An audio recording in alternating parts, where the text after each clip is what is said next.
點樣理解。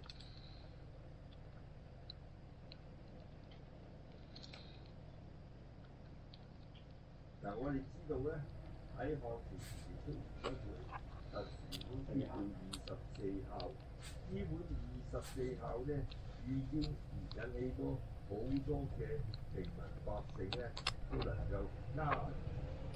喺《24孝》就已經出現呢個古仔叫做丁南克。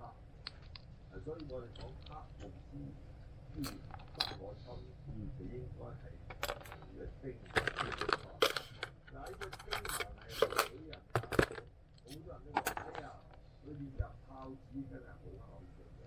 爸爸媽媽死咗之後，佢雕刻木頭成為爸爸媽媽嘅木像，係不停咁拜祭。咁後來佢嘅老婆睇就唔慣，甚至係玩呢個木像，攞啲針咧嚟拮呢個木像嘅手指，估唔到啲木像居然流血所以呢啲係傳説啊，甚至流淚。所以佢嘅做法咧，馬上將個老婆咧休妻。咁所以亦都係引起咧呢個在上位者覺得呢個人咧非常之孝順。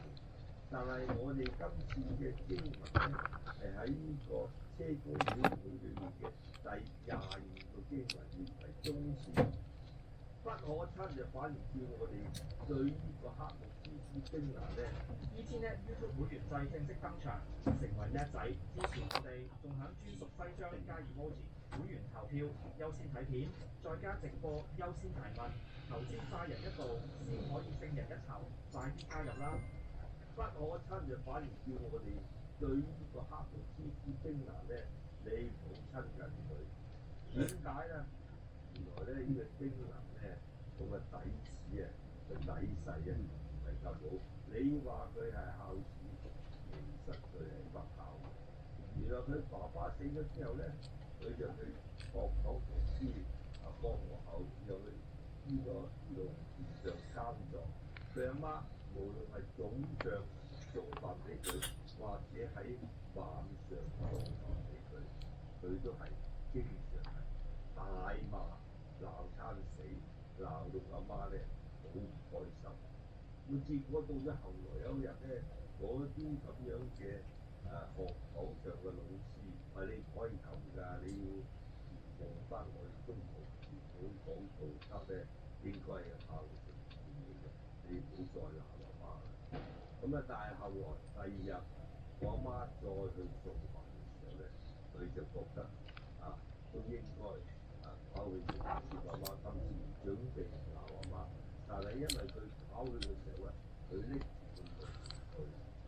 住個農具咧，我阿媽就以為佢攞住個農具攞嚟打佢，攞嚟殺佢，所以咧就即刻回頭急步走，但係腳步當越走越快，結果係撞樹死。所以丁南嘅媽之死咧，係間接上係丁南有關嘅。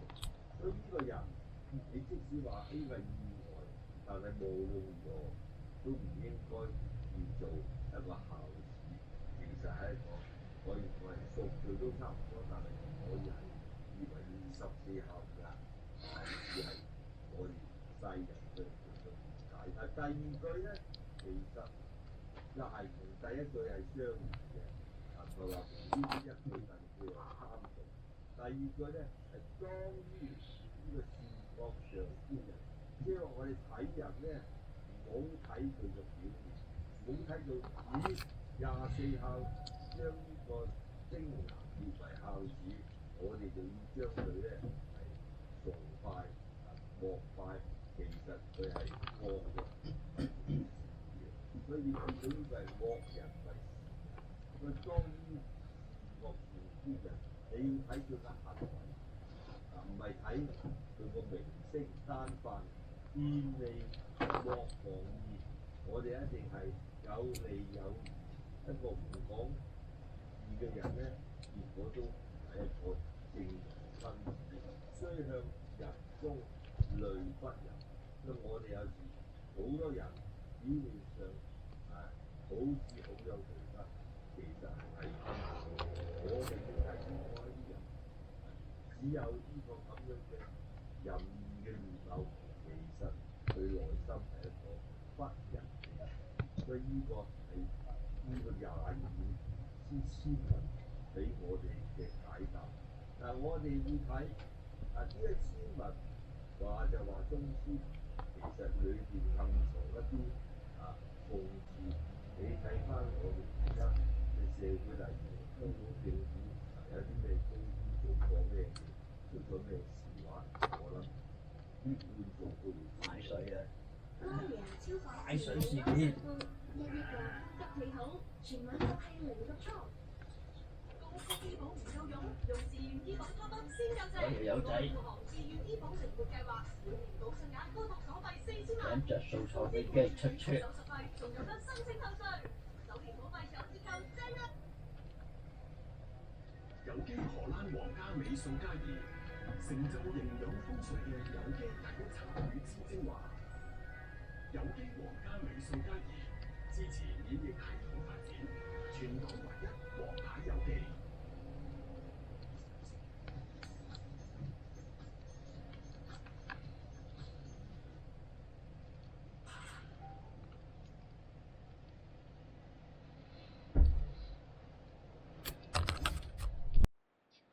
冰會真係好過癮嘅，冰會嘅。邊度啲士多搞咁戇居啊！真係。未掂波就輸咗啦，翻屋企啦。係掂。所以嗰個僆妹一個細眼妹就好咩㗎啦，真係好威㗎啦。咩？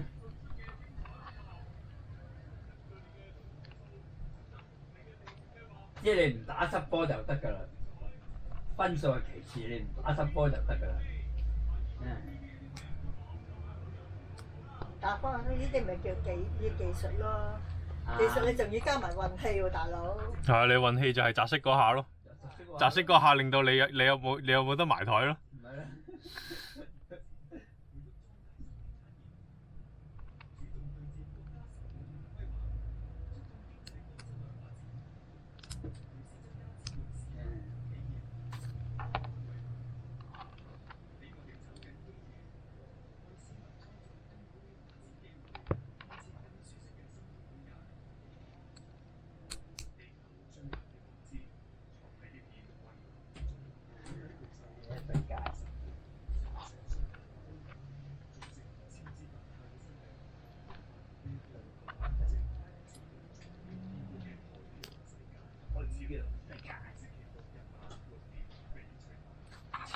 天下新聞報天氣報告名未？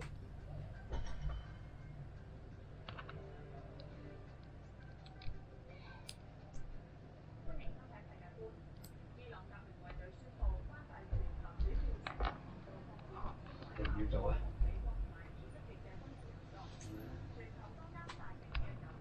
第二朝嘢，即係我同佢咬手瓜嘅啫。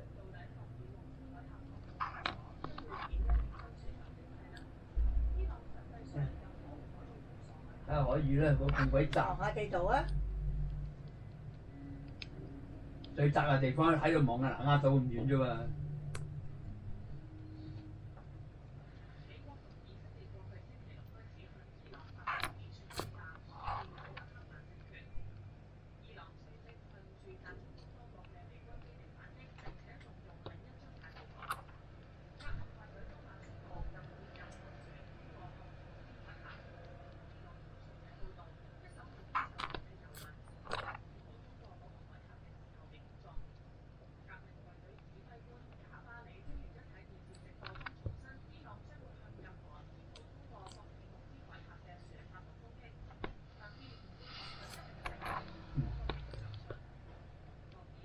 呢個位啊，就呢個位啊。嗯。呢邊係蘇伊士運河啊，左手邊。嗰死海灣嗰度就係荷爾木茲海峽咯。即係入去個窿嗰度啊要。係啊，就呢個位。所以佢咪封到呢個位咯。啊，呢個最窄呢個位，封住得啦。所以又點解入到去啊？喺嗰度整層一隻遊龍河已經封住咗㗎啦，咁簡單。揸沉一隻遊輪就可以好似攔住呢個鯉魚門咁啊！